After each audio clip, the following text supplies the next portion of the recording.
Right, status and it. Yebo. All right.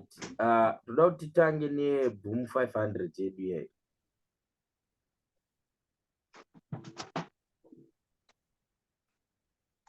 Saka this was our M15 and it. Ko yedu yakawira panapa. You remember this? Said go yedu yakawira.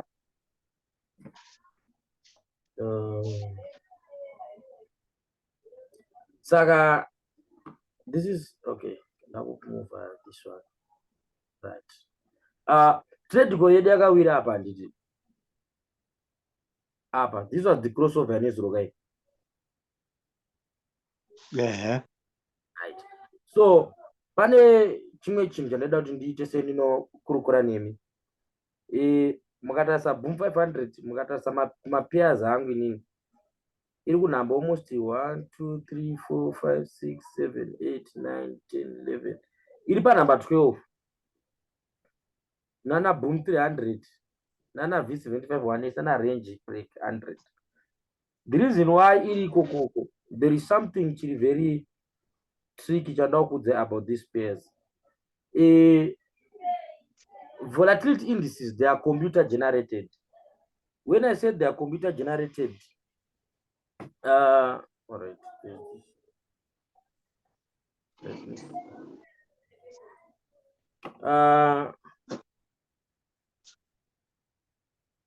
Digital computer generated.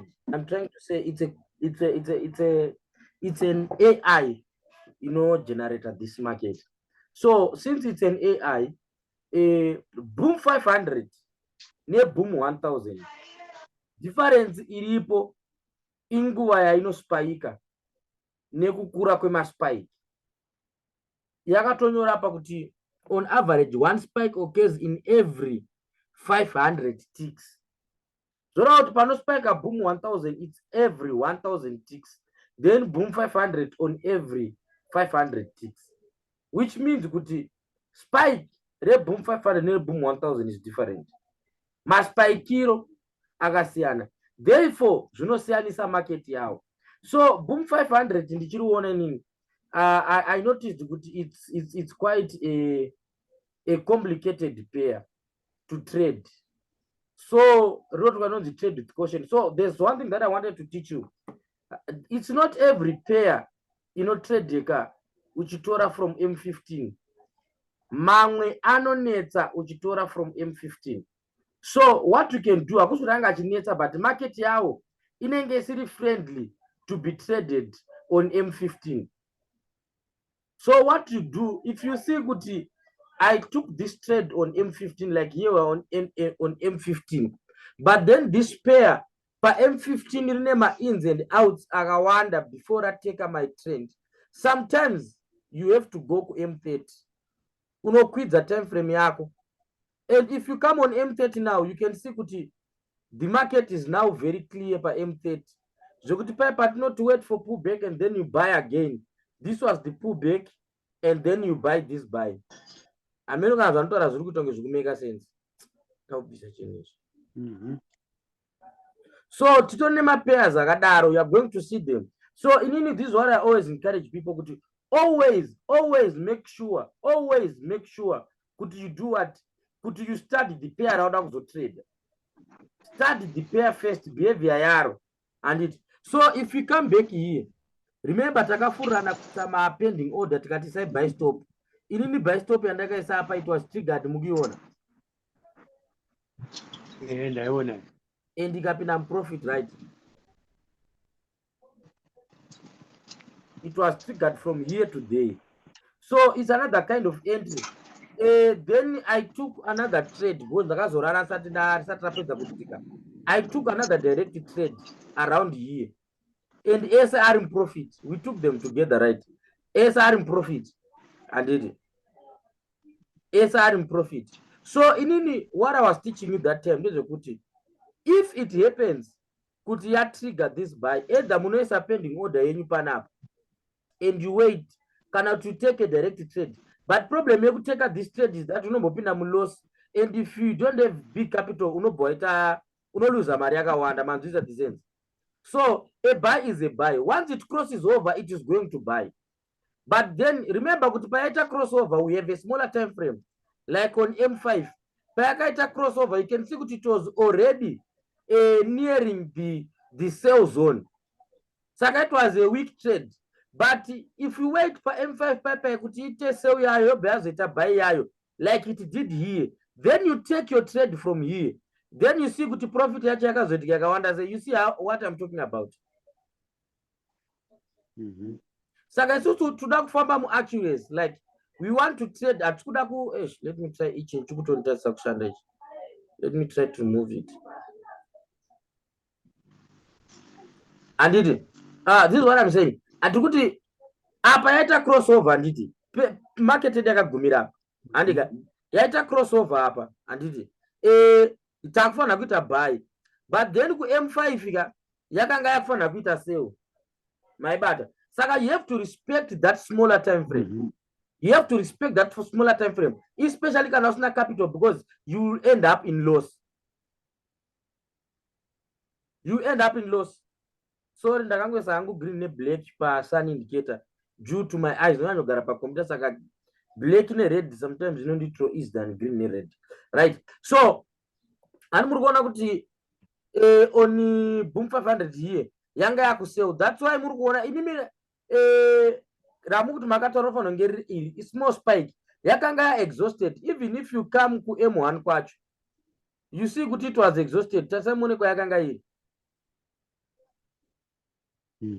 I want you to look where it was. So it was above 70, saka it was exhausted. So nango akaka spike akaka in a crossover, I knew that it was not going to take that much because yakanga iri exhausted. Because remember to 30 ndo kune buying power and redu. So never take a trade gonna exhausted. Give it time. Runo uya cheta aregeze kuita say aregeze kuya. So once I cross pa M15 up and you come on M5 kuno. M5 yediri papi. M5 yediri over. Because you can check kuti when there's a crossover on M15 saying buy, it means go to M5 it was buying. That's why M15 you have to buy.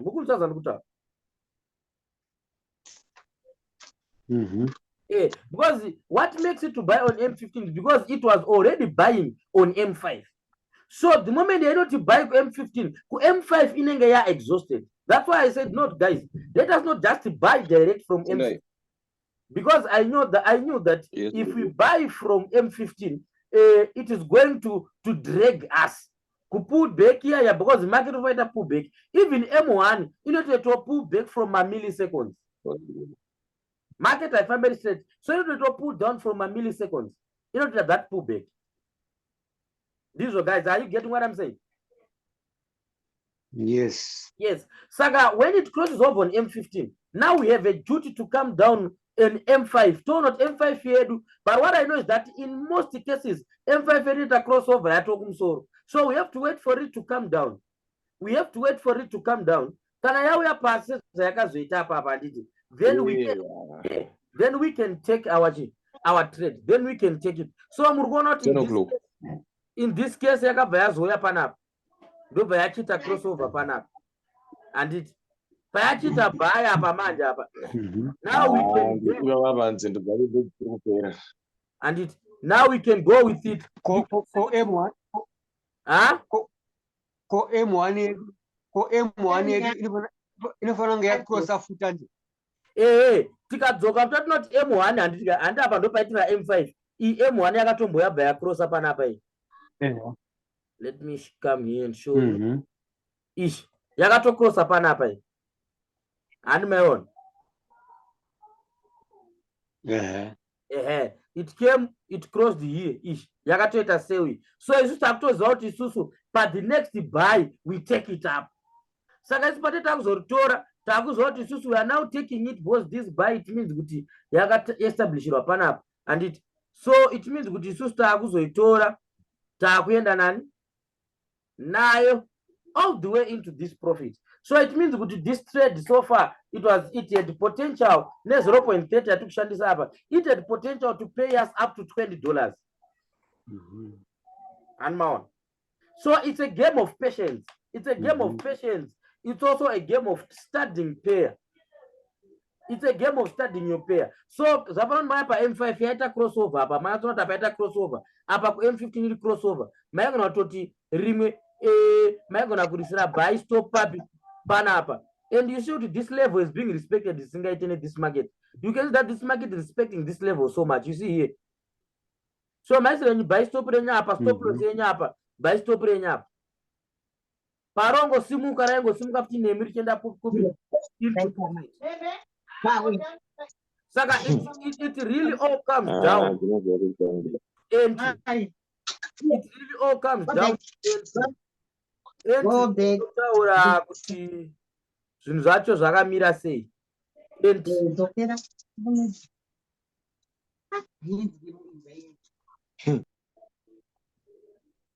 Enti ndinotaura kuti zvinhu zvachona zvese zvakamira sei. And so now ameno kana zvandiri kutaura zvanzwisisika, especially to you Mr. Kachomba, since we were working on this. I don't know if you have understood what I'm talking about. Yes, ndazokwanisa kuzwa nechekuti M15 ikaita crossover M5 ne-M1 ndochipinda ipapo. Yes, it will be so ready. It will be so ready. But by the M15 crossover, make sure kuti M5 yenyu mimi haisi ku oversold zone, overbought zone. All right. Boss kana iri ku overbought zone, probably inombodzoka. Probably inombodzoka. Like now we take a look at boom 1000. No boom 1000 yedu. We are anticipating a buy. Why are we anticipating a buy? All right. Tikaenda pa chart redu panapa. Pa main chart, you can see kuti makendo atango now on the blue chart. Do you notice that pasina my red stars, my diamonds? And our last diamond is a blue diamond. This is a sign yekuti we are close to reverse out. The market is now supposed to reverse because Arsisina selling power, Arsisina more red diamonds like before. So if you come now per UTIAB in conjunction with our RSI, you are going to see kuti tashika pa level 40, tikashika pa level 30, tatoku level 28 as we speak right now. Now tapa level 24.8 and it. You can see that. So Kwakoripa level 24.8. What does this imply? This implies kuti our market is supposed to buy. Tamu buy zone now. Even though we are not yet supposed to buy, but Tamu buy zone. Yes, we are now in a buy zone.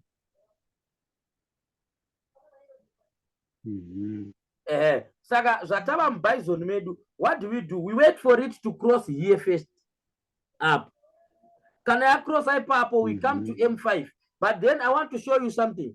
I'm going to just to wait for it to cross and it. But then M5 I'm going to have to cross. M5, you have to cross and it. So by the time I know it cross M15, M5 inenge aneta. You get it now. M5 inenge ita say inenge aneta. Saka isusu nekuti across M15 to attack M5 to attack futi buy nekuti M1 across. We are going to give M5 mkano kutombo buda mbuy yombopinda msell. Then on the next buy we take it from M1. Right. But it doesn't mean kuti M5 chete. We can even use M5 alone. But my chances a profit yako muna anenge ari mashoman like epa M50. We can use M1 alone. I'm gonna say M1 at a crossover. And the buy yako muna somewhere panap. And that badara singa ite. So as not M1 I shande even if it crosses over. You know shanda, but then panamang ma instance and dokuratidzai at singade akaita let us use a bigger time frame because of those instances. Zagaita said denotes. I'm not up but this last candle, which means munakapinda buy up number profit up.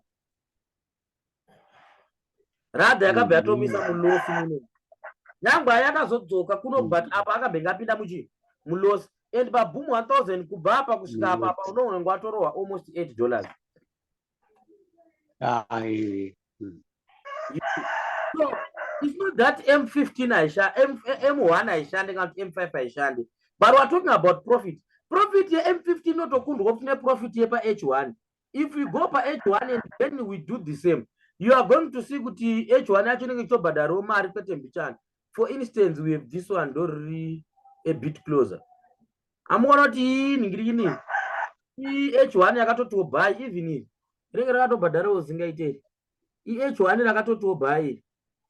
Maprofits acho no asiyano nemaprofits epachi epa M1 epa M15 animal apa tatorazve $100 $200 apa. Even if you come to H4 hakuna time frame isingatradeki, you can trade every time frame. Kwepa H4 tono takatomboita crossover pana pakatoti buy. If you come to M15 ikati buy wakutopita trade rako, you can also trade that way. System yedu you can trade any market anyhow that you want. But what you just have to do is to make sure that you master movement yepair iroro. Saka amona M15, saka M15 kwedu so ichiri very far away from crossing over. But then ku M5 kunoku yakutoda zvokuti anytime is going to cross to M5. So M5 it doesn't mean tasamone ish yakatobhadhara. It was a good crossover ku M5 and yakatobhadharawo zvisingaite zvokutiwo $10 munhu aibuda nayo. But then forex trading is all about principles. It's not all about kuti ndakati. It's about principles. It's about applying the correct skill that can help you attain the desired result. You have to apply the correct skill. Yes, we are taking money, but you have to take money in a correct way, because if you continue to do it wrong, there's going to come a time whereby that wrong is going to lead you into a loss. That wrong is going to drain you of your balance. Why? Because they are doing things the wrong way. Saka chinhu kuchiita chokupa mari doesn't mean kuti chinhu chakanaka kana chinofanira kuitwa. Zvapane munhu anoromba, unoona kuromba kwaita mari but hazvinoti kuromba kwakanaka, asi kune kumwe kuromba kunopfumisa. So that is the same principle that we are talking about right now. Kuti no, M1 no unobhadhara, M5 you can use M5, totomboishandisa M5. But then I'm saying M15 is far much better if you want to minimize your losses. And pamwe pachona it doesn't mean kuti trade rikaita cross pa M15 richaramba ringori mubuy. Pamwe pacho rinobva ratoenda in reverse. And if it happens to goes in reverse, don't regret that trade. And it musaridembe kana kutera. I know some people they like to follow the trades. Kuti yanga ifanira kuita buy, so it should be a buy. That's when you end up wakuluza capital yako. Don't follow the trade. Let it come into buy if it is a buy, and then you can take it greatly. So donya say donya iripo. Saka on boom 1000 we are waiting for a crossover here, so it can take time. If you notice and it, you are going to see kuti this crossover we have been waiting for it ever since is it 3 May pakati peusiku na 12 AM. Since 3 May at 12 AM we are still waiting for it. Today it is 4 May and it's around 10 and it. So you can see it takes time. It takes time. Okay. Do you have any questions before we go to analyze other pairs? No, Andina. And it okay, that's good. All right, it's fine. Let us go to C500. C500, we are still waiting for a crossover again. Until it is clear we are on level 70, so we are just waiting for a crossover here, and we go to take it. But takamirira crossover, mtaona kuti yakatomboita crossover pa M5 apa ikatosela kwete mbichana. So it's all about principles, but amwa ku M15 kwakufuna crossover. Saka ukaona sela ku M5 ikokoko ukaona ita crossover pa M15 ku M5 kunenge ya oversold, so inenge sina mari inenge yaneta, so would rather wait for it ipike futhi. Kana yapika futhi, then we start again from there. Saka C500 we are waiting for the crossover. Ndopa pando send out M15 tracking chichichi. This is how we track it. we wait for it, then we come on crash 1000, crash 1000, zvandachitaura zvaziya. If you check here, if you come on M5, you are going to see kuti it came down, it was exhausted, so vataiti ngaicrose toimirira futi payaenderato, you see. So rather ngaienderato, because you are going to take a trade. Kazhinji danger yandinotya ndeyekuti you can take the trade, waigona kuripindira panapa handiti sezvakaita boom 1000 zvaziya, waipindira apa iwewe handiti yobva yasvika apa, then obva wati since yacrossa ku-M15 it means it's going to sell for long. Maona mistake yacho, maibata zvakurai moti it's going to Yes. sell for long. I know maramba makaholder, then you end up big loss. Saka rather would rather wait for it, crossover in to buy, crossover in to sell, then crossover in to buy again, and then we take it.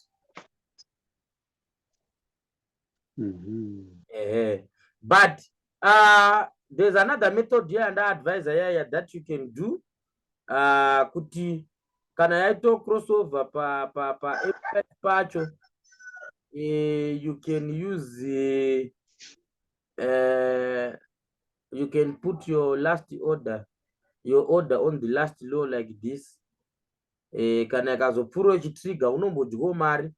Plus always make sure that whenever you take a trade, alright, this one is another green. You know about this indicator, right? Which one? It's our indicator. You have it in your PC. If you click on default 2, that's what you have. It's another style to trade with the eun1 again. But this one we'll talk about it. Yeah, ndakaona pa book, right? It's fine. Okay. And this one we'll learn about it some other time. So V100 we are anticipating a buy. We are waiting for the crossover. V51 years, we are in a sell, so we are anticipating a buy again. We are anticipating a buy. So so another secret, and you have to learn about different pairs and their different behaviors. You have to learn about them. Pairs, they don't all behave the same. As you behave zvakafanana zvinhu zvinobehave zviri quite differently. Maboom ane behavior yawo iri different from behavior yema-synthetics. They have different behaviors. Majamba atoriwo different behavior yawo nawo itoriwo different. Anotopengo mapengero awo are different. So V51 years, we're anticipating a buy. Jump 75, we are anticipating it's already in buy. And jump 100, we're anticipating a buy. V75 is already in buy. You can see what we are talking about.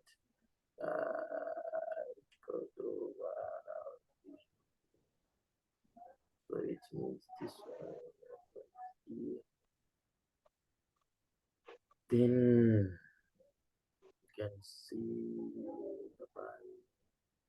Amurikuona ndachitaura zvaziya V75 payakazoti buy ku-M15 yabva yatomboita sell, bva yatocrossa panapa. So we take the second buy, and this second buy, even if you go with it on M1, unenge wakutorera panapa. So if you took it from there, wafa nemari. Kusvikawo panapa ndopaine first exit, then this one is a second call, you go with it up there. Amurikuona, saka from M15 isusu tazoritorera panapa. Rakatanga racrossa pa M15 bvarabva bvataya ku-M5 bvaraita sell, parakazoita buy yaro bvatazotorera papi ipapo taenda ku-M1 kwedu iri line re-M15 iri ndere5 and this one is for M1 manzwisisa. So that's basically that's how you trade it. Nechongoenda zvakaita sei zvakadaro. Crash 300 is in a very good long sale. Your crash 300 you just trade the same nemamwe macrash na V10 ava ndo vamwe vatiri kutaura uyo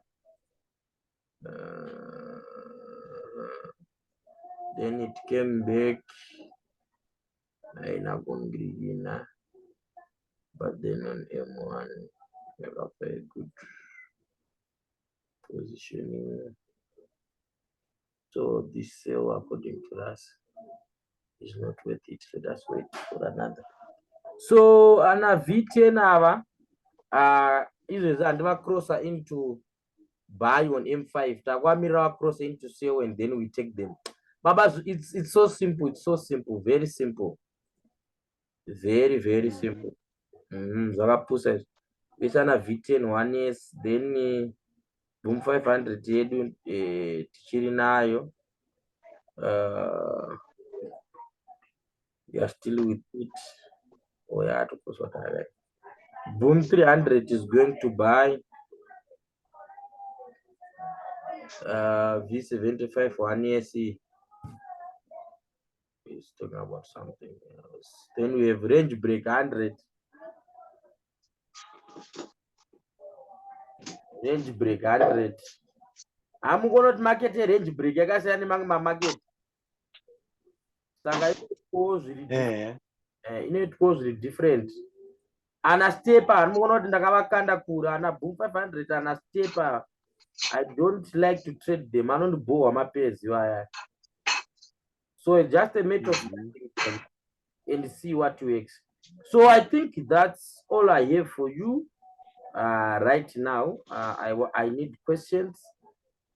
I'm gonna boom 500 here. It means good by 20 past 10 nenge ato cross sign to buy. So I need questions. Anything cannot, then we need time to go and study and then you see for which is which. So mapes akanaka kumbo study now ana crash 500, crash 1000, boom 1000, ne crash 300. V100 is also a good pair. V75. Yeah, I think mukambotanga ne5 wayayo then muchingo edo mamwe muchingo experimento nawo, you will see maybe pane mamwe amunoona kuzoita sei kuzonyanyonakirwa nawo, but at least ane good trading behaviors dzainadzo unlike zvimwe zvimapeya zvakangodaro. Okay. So I think in any I want to concentrate on my synthetic at the moment. All right. Mavula ndozoita time ndambo pasa kune iwaya. All right, it's not a problem. Saka even 500 yachona you can just include it because it's not like inonetsa stereki. Hainyanonetse zvayo, but you just have to know kuipa that room pa M5 zvainoda and then you take it. It's a very good pair. Totomboriteda zvakanyanya. It's a very good pair. You just give it room by M15 pacho. If it crosses, then you come to M5 pacho. You wait for the cross to M5. Yombo Buddha hayo mubaya chombo pina mseo. Then you take it from the bottom. I know what is no shant.